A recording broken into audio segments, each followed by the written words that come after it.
সূরা ফাতিহায় পুরা কোরআনের মগজ, পুরা কোরআনের সারাংশ, পুরা কোরআনের সার নির্যাস, কোরআনের সমস্ত গুণ বৈশিষ্ট্য সূরা ফাতিহার মধ্যে অন্তর্ভুক্ত।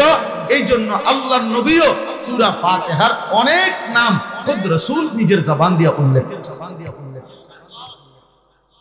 সূরা ফাতিহা আমার বলার একটা পুরা সূরার তাফসীর করা আমার পক্ষে সম্ভব না, সেই যোগ্যতাও নাই, সময়ও নাই, কিন্তু বুঝাইতে চাচ্ছি কমপক্ষে আপনারা আমরা যারা নামাজ পড়ি নিয়মিত, আমাদের প্রত্যেকের উচিত প্রতিনিয়ত আমার বিবেকও তো আসা উচিত যে কি ঘটনাটা কি, এই সূরা এটা এতবার পড়ি কেন, এতবার এটা আমারে দিয়া পড়ায় কেন, মাহাত্ম্যটা কি এটার ভিতরে, কারণটা কি, ঘটনাটা কি এটার ভিতরে। এটা তো একজন বিবেকবান ইমানদার সচেতন মুমিন চিন্তা করা উচিত। এজন্য সূরা ফাতিহার তরজমা, সূরা ফাতিহার সংক্ষিপ্ত তাফসীর আপনাদের শোনা উচিত।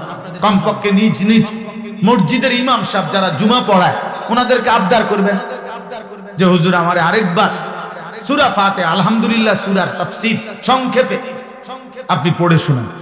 আর আপনি যদি নিজে পড়তে পারেন তাহলে তাফসীরে মাআরিফুল কোরআন, এই শুধু একটা তাফসীর আপাতত কমপক্ষে আপনি পড়ুন, দেখবেন ইনশাআল্লাহ হৃদয় আলোকিত হয়ে যাবে। প্রতিবার আলহামদুলিল্লাহ সূরা পড়বার সময় যখন আপনার কাছে ওই কথাগুলো মনে পড়বে, এই সূরার তাফসীরে যা আছে, আপনার দিল খুশ হবে, ভালো লাগবে, পড়তেই মন চাইবে, ভাবতেই মন চাইবে। আল্লাহ তাআলা কলিজার ভিতরে রবের উপস্থিতি টের পাবে ইনশাআল্লাহ। আল্লাহ আমাদেরকে তৌফিক দান।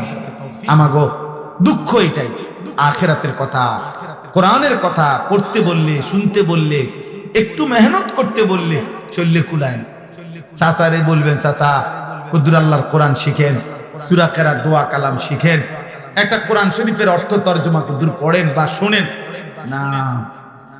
কোন হুজুর বুঝি তো বালায়, আসলে করলে তো বালা, শুনলে দেয় না, কিন্তু সাদওয়ানে গপ মারবেন নি, হ্যাঁ মতো কাম কি আর কামে দইলা, কামে দই রাজনীতির আলাপ করবেন নি, হ্যাঁ করবো না, মানে দেশ তো চলে আমার বুদ্ধিতে, আমি না কথা কথা না করে, দুইটা কথা না করে মানুষে বুঝবো কেমন, বুঝেন না, অথচ উনার বলে শৈল্য বল নাই। কিন্তু চা দোকানে দেখবেন 70 বছরের বুড়া মিয়া যেমনি কুদ্দা ওড়ে, লাফাইয়া ওড়ে, 18-20 বছরের ফলানির শৈল্য এত বল না।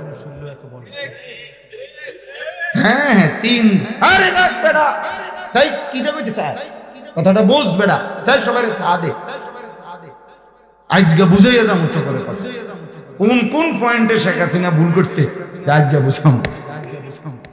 যদি আমার তে বুদ্ধি লইতো তাহলে তাই বিডি আজ ফতে ফতে গুলো না, আল্লাহ রক্ষা করছে আমনিতে বুদ্ধি, অন্তত ফতে ফতে ঘুরে আমনের বুদ্ধি লইলে কবরে গেল, মানে বেহুদা কথা। আসলে মানে কি, আল্লাহর কোরআন শিখেন, কোরআন নূর, কোরআন। আমাদের খতিব সাহেব হযরত মাওলানা আব্দুল মালিক হাফিজাহুল্লাহ, জাতীয় মসজিদ বাইতুল মুকাররমের সম্মানিত খতিব, হযরত বলছেন এক মুমিন, এক মুসলমান, এক আলেম দ্বীন, উনি বলছেন আল্লাহর কসম কোরআনুল কারীম পড়ে, কোরআন শুনে, কোরআন পড়তে চেষ্টা করে, কোরআনের তাফসীর পড়তে পড়তে কোনো দিন তৃপ্ত হওয়ার কোনো সুযোগ নাই, যে আর পড়তে মন চাচ্ছে না, আর জানার কিছু নাই, আর বলার কিছু নাই। আল্লাহর কসম কোরআন এমন না, কোরআন এমন এক কিতাব যা পড়লেই আবার পড়তে মন চাইবে, শুনলে আবার শুনতে মন চাইবে, ভাবলে আরো ভাবতে মন চাইবে। এক দিগন্ত, এক আলোর মিনারা, এক আলোর ফোয়ারা আপনার জন্য কোরআন খুলে দেবে। পৃথিবীর সব কথাই বিরক্তি আসতে পারে, আরে রাখবে না কোন সময় ধরে বেনবেন শুরু করছো, সর এক কথা কয়বার কস শুনছি না, এটা প্রত্যেকবার আইয়া বেনবেন করো। মানুষ এমন দুনিয়ার অন্য কথাই কি করতে পারে, বলতে পারে, কিন্তু খোদার কসম কোরআনের বেলায় এমনটা হবে না। এটা কোরআনের মুজিজা, এটা কোরআনের কি মুজিজা। আল্লাহুম্মা জাআলিল কোরআনা রাবিআ কলবি, নবীজি বলছেন আয় মাওলা কোরআনকে আপনি আমার হৃদয়ের বসন্ত বানিয়ে দেন। বসন্তের বাতাস, বসন্তকালের বায়ু ফাল্গুন চৈত্র মাসের নাকি, এই সময়ের হাওয়া ঝিরঝিরে ঠান্ডা, খুব গরমও না খুব ঠান্ডাও না, আরামদায়ক। আল্লাহ নবী বলছেন আমার হৃদয়ে যেন কোরআন বসন্তের বাতাসের মতো ঝিরঝির করে বইতে থাকে।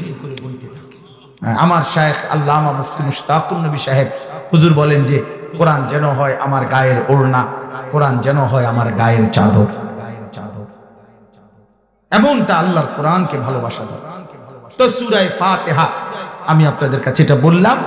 আল্লাহর নবী সাল্লাল্লাহু আলাইহি ওয়াসাল্লাম বলছেন এই সূরার অনেক নাম, সূরাতুল হামদ প্রশংসার সূরা, সূরাতুস সালাহ, এই সূরা ফাতিহাকেই বলা হয় নামাজ, এটা একটা নাম।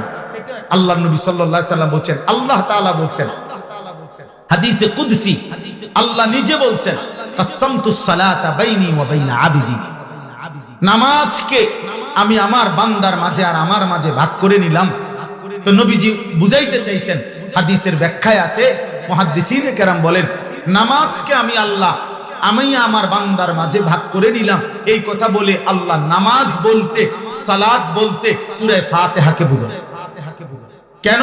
ওই এর পরের শব্দে আল্লাহ তাআলা বলছেন বন্ধু আমার কোন বান্দা যখন বলে আলহামদুলিল্লাহি রাব্বিল আলামিন, আল্লাহ তাআলা তৎক্ষণাৎ নবীজিকে শুনাইছেন, আল্লাহ বলছে বন্ধু আমি নগদ তৎক্ষণাৎ আমি তার জবাবে আমি ফিরিয়ে দেই, আমি আল্লাহ তখনই বলি হামিদানি আব্দি, ফেরেশতারা শোনো আমার বান্দা আমার প্রশংসা করলো। ফাইদা ক্বালা আর রহমানির রহিম, আল্লাহ বলে বান্দা যখন বলে আর রহমানির রহিম, রব্বুল আলামিন সাথে সাথে বলে আসনা আলাইয়া আবদি, আমার বান্দা আবারও আমার গুণকীর্তন করলো। যখনই বলে মালিকি ইয়াউমিদ্দিন, আল্লাহ বলে মাজ্জাদানি আবদি, শোনো শোনো ফেরেশতা আমার বান্দা আমার সম্মান আমার মর্যাদা আরো অনেক গুণ বাড়িয়ে দিল। এজন্য সূরা ফাতিহা একটা মুস্তাহাব আমল হলো এটা যে প্রতি আয়াতে ওয়াকফ, প্রতি আয়াতে কি করা? ওয়াকফ করা, প্রতি আয়াতে থামার, প্রত্যেক আয়াত আলাদা আলাদা, 7 আয়াত 7 ওয়াকফে পড়া 7 বারে, তাইলে আল্লাহ তাআলা যেন তৎক্ষণাৎ প্রতি আয়াত শেষ হতেই রব তার কুদরতি জবানে উত্তর দেয়।